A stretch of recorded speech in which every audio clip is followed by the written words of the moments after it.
Understanding complex systems sometimes requires us to boil them down into models, and then we use those models to test different scenarios. Well, supply chains are notoriously complex systems.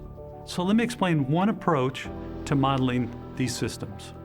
This is ASU.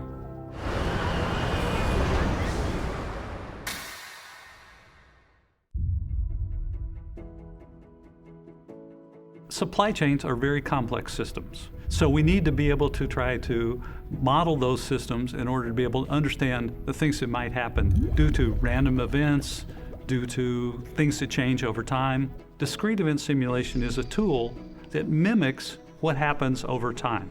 So discrete event simulation actually will mimic those elements and jump ahead to different points in time. It allows us to be able to run a whole year scenario in a matter of seconds.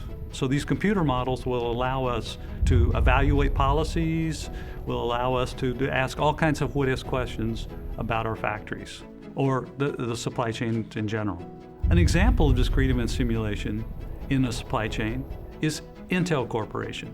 Intel Corporation uses discrete event simulation to estimate how many tools they need to purchase when they bring on a new factory. And those factories are very expensive, maybe $10 billion to build the factory. So they want to test out some things in software before they do them in the actual physical system.